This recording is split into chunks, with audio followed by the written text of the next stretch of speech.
오늘은 그리스도의 향기라고 하는 제목으로 말씀을 나눌 텐데, 꽃이나 과일에서만 향기가 나는 것이 아니라 우리 사람들에게도 향기가 나죠.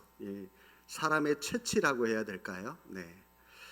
좋은 향수를 뿌려서 좋은 냄새가 나고, 씻지 못해서 노숙자들처럼 악취가 나는 그런 역겨운 냄새가 난다는 그런 뜻이 아니라, 그 사람의 말, 그 사람의 행동을 통해서 거기서부터 풍겨 나오는 인격, 그리고 인품의 향기가 그 사람에게 있습니다. 그런 인품이나 인격의 향기가 좋으면 사람들이 막 달라붙어요. 많이 달라붙죠. 향기가 좋으니까. 그렇지 않은 사람에게는 사람들이 떠나갑니다. 여러분, 성도들인 우리에게는 어떤 향기가 나야 될까요? 너무 쉬운 질문이겠지만 우리에게는 예수 그리스도의 향기가 나야 됩니다. 어떻게 보면 그리스도인들에게서 그리스도의 향기가 나야 된다라고 하는 건 너무나도 당연한 말이죠. 꽃가게에 여러분들 무슨 향기가 나야 되냐고 묻는다면 여러분들은 뭐라고 대답하시겠습니까? 꽃가게니까 당연히 향긋한 꽃향기가 나야 됩니다라고 말씀을 하실 겁니다. 과일 가게에는 당연히 싱싱한 과일 향이 나야 됩니다라고 또 말씀을 하실 겁니다. 마찬가지로 그리스도인인 우리에게는 당연히 그리스도의 향기가 나타나야 됩니다라고 하는 것이 당연한 거겠죠. 그런데 문제는 뭘까요? 문제는 많은 그리스도인들에게서 그리스도의 향기가 드러내며 나타나는 사람들이 생각만큼 많지 않다는 거죠. 물론 여러분, 그리스도인 전부가 그런 것이 아니라 소수겠지만 지금도 보이지 않는 곳에서 신실하게 그리스도의 향기를 풍기고 있는 분이 있는가 하면 또 그렇지 못한 삶을 살아가는 사람들도 있다는 겁니다. 나는 악취를 풍기고 있는 사람인지 아니면 향기를 풍기고 있는 사람인지, 여러분, 이걸 어떻게 알 수 있을까요? 모든 사람들에게는 각자의 채취라고 하는 것이 있습니다. 말씀드렸듯이 인품의 향기, 또 성품의 향기, 이런 인격적인 그런 채취가 있다라고 말씀을 드렸습니다. 똥파리는 똥냄새가 나는 곳을 찾아다니죠. 그리고 나비는 꽃향기가 나는 곳을 맡고 또 그 길로 몰려듭니다. 마찬가지로 우리에게서 풍기는 어떤 채취, 어떤 그 인격의 향기를 통해서 나와 비슷한 취향의 사람들이 내게 몰리게 됩니다. 내 주변에 나에게 몰리게 돼요. 내가 만약 이 술을 좋아하는 사람이라고 한다면 내 주변에는 술 친구들이 몰려옵니다. 나에게, 그죠? 내가 음악을 좋아하는 사람이라면 당연히 음악을 좋아하는 사람들이 나에게 또 몰려들 겁니다. 우리 학생들도 보면 우리 학생들 노는 거 좋아하는 그런 학생들은 또 당연히 주변의 친구들, 노는 거 좋아하는, 놀기 좋아하는 그런 친구들이 모일 거고요. 또 반대로 공부를 잘하는 그런 학생이 있다면 주변에는 또 공부를 좋아하고 공부를 잘하는 그런 친구들이 몰려있게 마련입니다. 마찬가지로 여러분, 내가 악취를 풍기는 사람인지 내가 아니면 그리스도의 향기를 풍기는 사람인지 어떻게 알 수 있냐면 내 주변에 모여있는 사람, 나와 평소 친한 사람들의 모습을 한번 보시면 돼요. 그 사람들이 어떤 사람들이고 그 사람들이 뭘 좋아하는지를 체크하면 됩니다.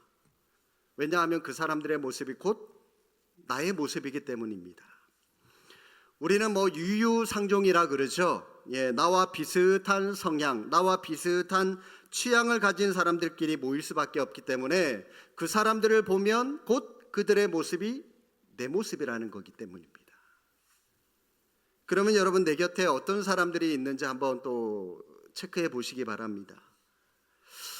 그들이 악취를 풍기는 사람들이라면 나도 악취를 풍기는 그런 부류의 사람일 겁니다.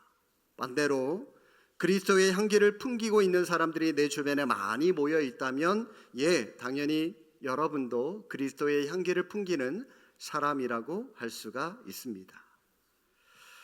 사도 바울은 신앙인들을 가리켜서 15절 말씀 보시면 우리는 그리스도의 향기다라고 분명히 말했습니다. 지금 이 사도 바울이 3차 전도 여행 중에 드로아라고 하는 곳에서 복음을 전하고 있었습니다. 그런데 바울은 이 디도를 빨리 만나고 싶었어요.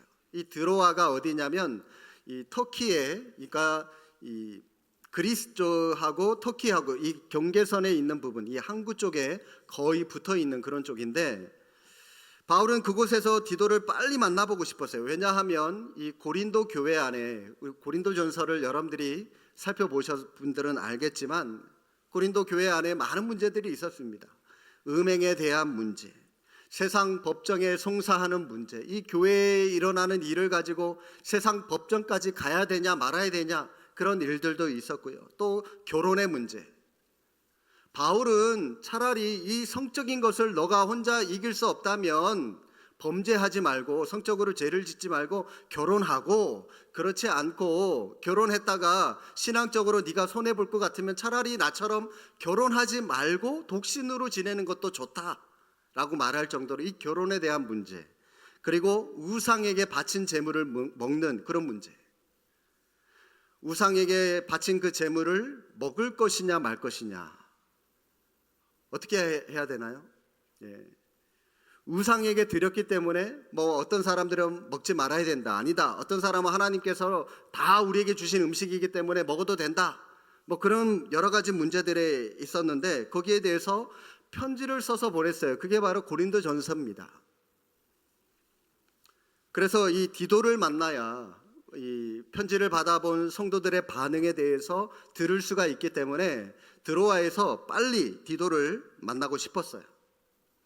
그래서 긴급하게 마게도냐로 갔고 거기서 디도를 만날 수가 있었습니다. 그리고 디도를 통해서 이 고린도에 대한 소식을 듣게 되었는데, 고린도가 이 신앙적으로 성도들이 많이 호전이 되었다, 바울의 말을 많이 이해하게 되었다라고 하는 그런 좋은 소식을 듣게 됩니다.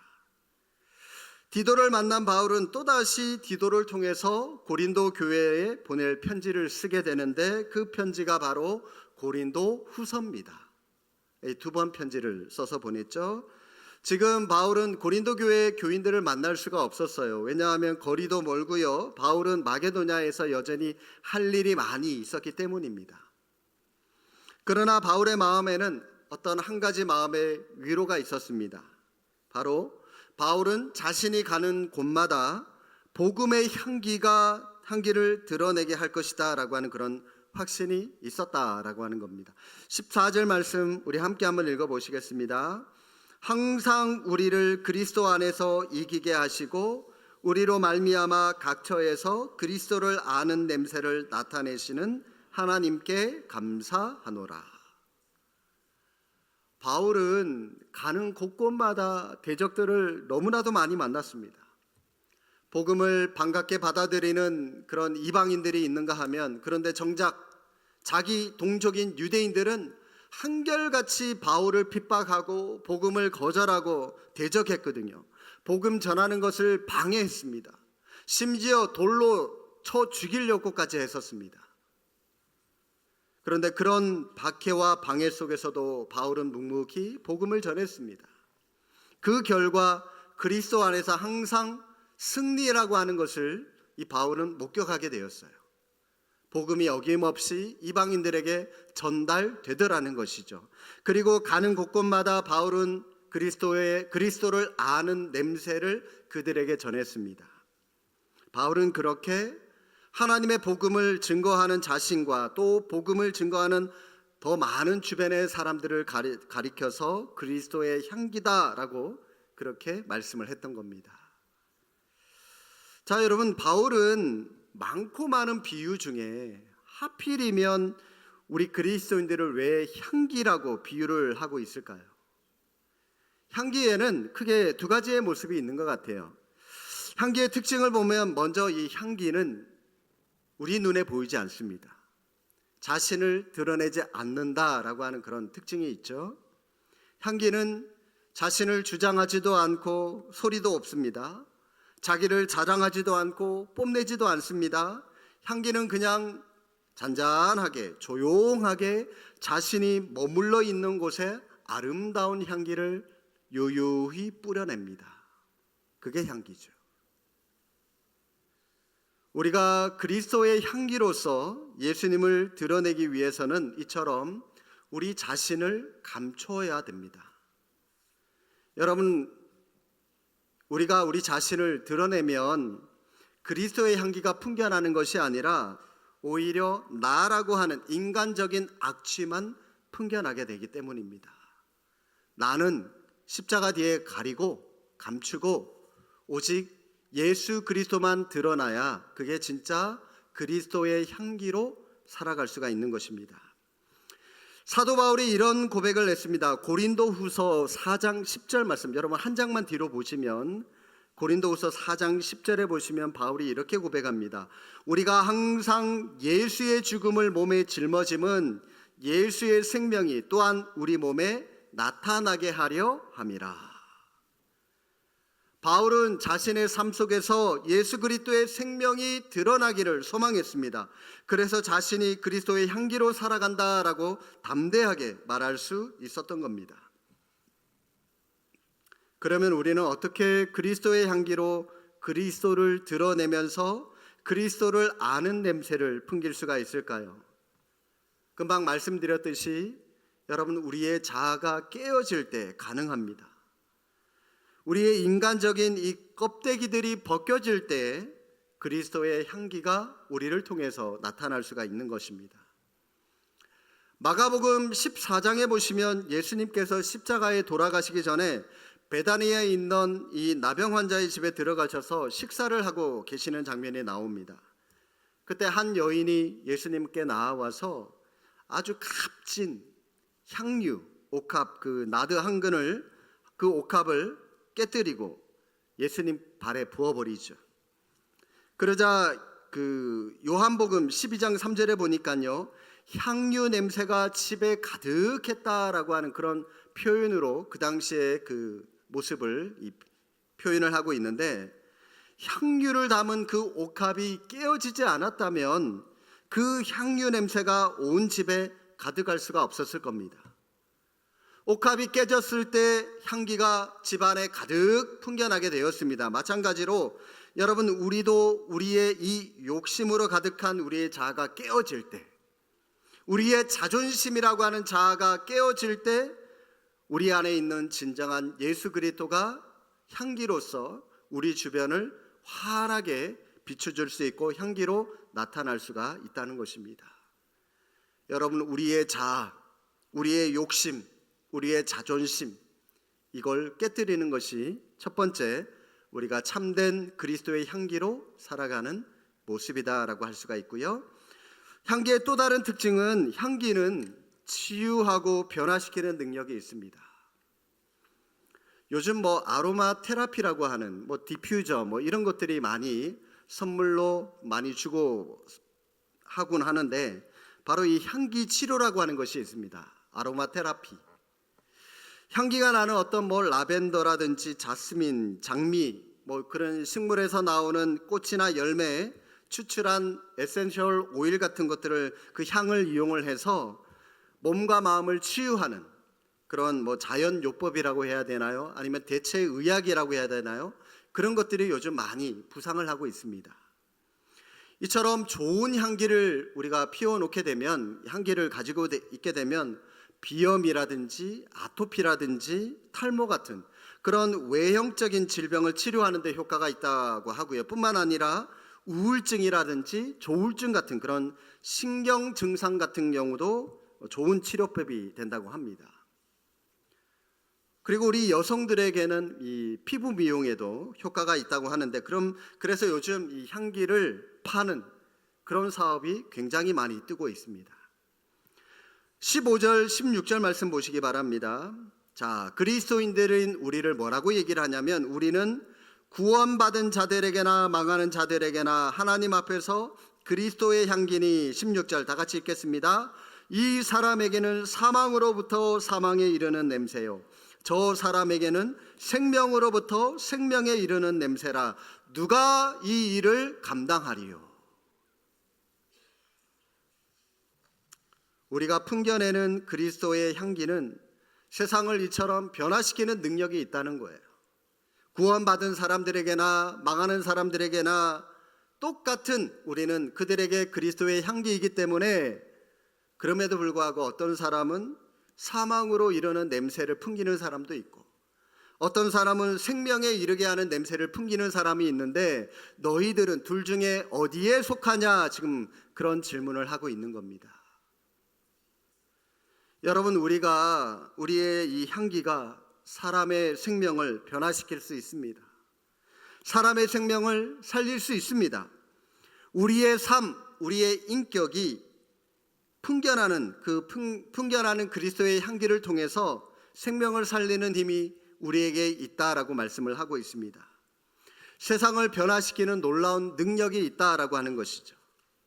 여러분 우리가 그것을 믿는다면 여러분들이 속한 가정이나 직장, 여러분들이 속한 그 소그룹의 공동체 안에서 말과 행동을 조심하셔야 됩니다. 여러분의 말 하나에 따라서 행동 하나에 따라서 여러분이 속한 공동체 안에 있는 그 사람을 사망으로 이끌 수도 있고 생명으로 이끌 수도 있기 때문입니다. 오늘 분명히 말씀하고 있죠. 성도 여러분, 향기라고 하는 것은 결코 거창하거나 거대한 것이 아니에요. 우리가 그리스도의 향기로 살기 위해서 꼭 이 바울처럼 자신의 삶을 다 포기하고 정말 이 전 세계 곳곳을 돌아다니면서 선교해야 된다? 그것을 말씀하는 건 아닙니다. 바울은 자기 자신만이 그리스도의 향기라고 말하지 않았습니다. 고린도 교회 교인들을 향해서 우리는 그리스도의 향기다라고 분명히 말씀을 하고 있죠. 누구나가 그리스도의 향기가 될 수 있다라고 선포를 하고 있는 겁니다. 지금 여러분에게는 어떤 향기가 나고 계신가요? 꽃다발을 보시면 여러분 이 꽃을 싼 종이는 오래도록 꽃향기를 품고 있어요. 왜요? 꽃을 쌌으니까. 그런데 여러분 이 생선을 싼 종이는 생선 비린내가 납니다. 분리를 시켜놔도요 비린내가 나요. 왜요? 생선을 쌌기 때문에. 우리가 우리 안에 무엇을 품고 있느냐에 따라서 향기가 달라집니다. 비린내가 나는지 세상에 이 쓰레기 냄새가 나는지 그리스도라고 하는 그런 향기가 나는지. 마찬가지로 우리에게서 그리스도의 향기가 나게 하려면 우리는 어떻게 해야 되죠? 우리 마음 중심에 그리스도를 모시고 그리스도를 품고 그리스도와 함께 살아가셔야 되는 겁니다. 늘 그리스도를 생각하고 묵상하면 우리에게서 그리스도가 향기로 배어날 수밖에 없는 겁니다. 늘 그리스도의 말씀대로 살아가려고 애쓰시고 또 우리에게서 그렇게 살아가면 그리스도가 당연히 그 향기가 배어날 수밖에 없는 것이죠. 그런데 여러분 우리의 마음이 세상에 빠져 있으면 세상을 오히려 우리가 그리스도보다 더 많이 품고 있으면 그리스도의 향기 결코 날 수 없습니다. 세상 정욕에 집착하고 세상 욕망에 사로잡혀 있고 세상살이에 몰두하다 보면 당연히 그리스도의 향기가 나타날 수 없는 것이죠. 내 안에 무엇이 있는가에 따라서 향기가 날지 악취가 날지 달라지는 겁니다. 예수님과 함께 동행하고 예수님과 함께 거하는 사람, 예수님의 향기를 풍기게 되는 것입니다. 사랑하는 성도 여러분, 하나님은 우리가 향기로운 그리스도인으로 살아가기를 원하십니다. 죄악으로 인해서 향기가 풍기는 이 세상 속에서 예수님의 향기를 바라는 아름다운 꽃이 되기를 원하십니다. 여러분의 심령 속에 기쁨과 감사의 향기가 퍼지시기를 바랍니다. 여러분의 삶 속에 사랑과 겸손, 헌신과 순종의 향기가 진동할 수 있기를 바랍니다. 말씀드렸습니다. 향기는 스스로 자신을 드러내지 않는다라고 말씀을 드렸습니다. 그리고 향기는 그 냄새로 인하여 세상을 치료하고 세상을 변화시키는 힘을 가졌다라고 말씀을 드렸습니다. 우리가 바로 그러한 예수 그리스도의 향기다라고 말씀을 하십니다. 여러분이 있는 그 바로 삶의 자리에서 향기로운 그리스도인들이 되셔서 세상을 치유하며 세상을 변화시키는 능력 있는 성도들이 되시고 그래서 우리 교회가 그런 능력 있는 교회가 될 수 있기를 주님의 이름으로 축복합니다. 기도하겠습니다.